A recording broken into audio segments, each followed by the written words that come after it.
പ്രധാനമന്ത്രി നരേന്ദ്രമോദിയുടെ നെതർലാൻഡ് സന്ദർശനത്തിൽ 17 സുപ്രധാന കരാറുകളിലാണ് ഇരു രാജ്യങ്ങളും ഒപ്പുവച്ചത്. വ്യാപാരം, പ്രതിരോധം, സെമി കണ്ടക്ടറുകൾ, ഗ്രീൻ എനർജി, കൃഷി, വിദ്യാഭ്യാസം തുടങ്ങിയ വിവിധ മേഖലകളിലാണ് ഈ കരാറുകളിൽ ഒപ്പുവച്ചിട്ടുള്ളത്. കൂടാതെ ഇന്ത്യയും നെതർലാൻഡിനും തങ്ങളുടെ നയതന്ത്ര ബന്ധത്തെ ഔദ്യോഗികമായി സ്ട്രാറ്റജിക് പാർട്ണർഷിപ്പ് പദവിയിലേക്ക് ഉയർത്തിയതായും പ്രഖ്യാപിച്ചിട്ടുണ്ട്. ഗുജറാത്തിൽ നടപ്പിലാക്കാൻ ഉദ്ദേശിക്കുന്ന കൽപ്പസിയർ ജലപദ്ധതിക്ക് ഡച്ച് സാങ്കേതിക വിദ്യ പ്രയോജനപ്പെടുത്തുന്നത് ഉൾപ്പെടെയുള്ള നിർണായക കരാറുകളിലാണ് ഭാരതവും നെതർലാൻഡും ഒപ്പുവച്ചിട്ടുള്ളത്.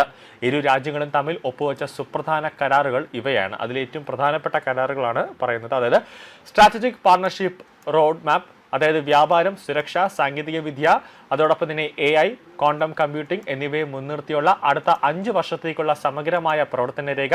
കൂടാതെ ചോള കാലഘട്ടത്തിലെ ചെമ്പ് തകിടുകൾ തിരികെ നൽകും. കൂടാതെ സാംസ്കാരിക കൈമാറ്റത്തിന്റെ ഭാഗമായി നെതർലാൻഡിന്റെ പക്കലുള്ള ചരിത്രപ്രധാനമായ ചോള കാലഘട്ടത്തിലെ പുരാവസ്തുക്കൾ ഇന്ത്യക്ക് കൈമാറും.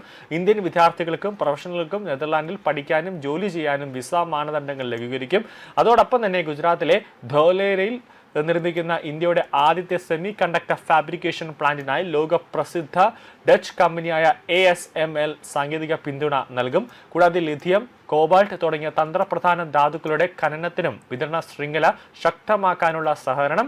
അതോടൊപ്പം ഗുജറാത്തിലെ വൻകിട ശുദ്ധജല സംഭരണം, അതോടൊപ്പം അണക്കെട്ട് പദ്ധതിയായ കൽപ്പസർ പ്രൊജക്ടിന് ലോകോത്തര ഡച്ച് വാട്ടർ മാനേജ്മെന്റ് സാങ്കേതിക വിദ്യ ലഭ്യമാക്കും. ഇതിനായി പ്രധാനമന്ത്രി മോദി നേരിട്ട് 32 കിലോമീറ്റർ നീളമുള്ള അബ്സലൂട്ട് ഡക്ക് അണക്കെട്ട് സന്ദർശിച്ചിട്ടുണ്ട്.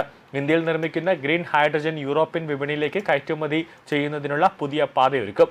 ക്ലീൻ എനർജി വിപുലീകരണത്തിനും സാങ്കേതിക വിദ്യ പങ്കുവയ്ക്കുന്നതിനുമുള്ള പ്രത്യേക സമിതിയും, അതോടൊപ്പം തന്നെ ഇന്ത്യയുടെ ഊർജ്ജ പരിവർത്തന പദ്ധതികൾക്ക് ആഗോള നിക്ഷേപം അത് ആകർഷിക്കുകയും പശ്ചിമ ത്രിപുരയിൽ പുഷ്പകൃഷി പ്രോത്സാഹിപ്പിക്കുന്നതിനും കയറ്റുമതി കൂട്ടുന്നതിനുമുള്ള കേന്ദ്രം, അതോടൊപ്പം ക്ഷീരമേഖലയിൽ ഉൽപാദനക്ഷമത കൂട്ടാൻ ആധുനിക പരിശീലന കേന്ദ്രം സ്ഥാപിക്കും. അതോടൊപ്പം തന്നെ നിലവിൽ യൂറോപ്പിലെ ഇന്ത്യയുടെ ഏറ്റവും വലിയ രണ്ടാമത്തെ വ്യാപാര പങ്കാളിയാണ് നെതർലാൻഡ്. പ്രധാനമന്ത്രിയുടെ സന്ദർശനത്തെ തുടർന്ന് വ്യാപാരം, പ്രതിരോധം, സെമി കണ്ടക്ടറുകൾ, ഗ്രീൻ എനർജി, കൃഷി, വിദ്യാഭ്യാസം തുടങ്ങിയ വിവിധ മേഖലകളിലായി 17 കരാറുകളാണ് ഇരു രാജ്യങ്ങളും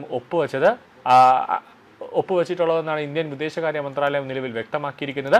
ഇന്ത്യൻ വിദ്യാർത്ഥികൾക്കും പ്രൊഫഷണലുകൾക്കും പഠിക്കാനും ജോലി ചെയ്യാനും വിസ മാനദണ്ഡങ്ങൾ ലഘൂകരിക്കുമെന്ന് നെതർലാൻഡ് അറിയിച്ചിട്ടുണ്ട്. ഡച്ച് കമ്പനികളുടെ മേധാവിമാരുമായി നടത്തിയ കൂടിക്കാഴ്ചയിൽ ഇന്ത്യയിലെ നികുതി പരിഷ്കാരങ്ങളും നിർമ്മാണ ചെലവ് കുറഞ്ഞതും ചൂണ്ടിക്കാട്ടി മോദി അവരെ നിക്ഷേപം നടത്താനായിട്ട് ഇന്ത്യയിലേക്ക് ക്ഷണിച്ചിട്ടുണ്ട്.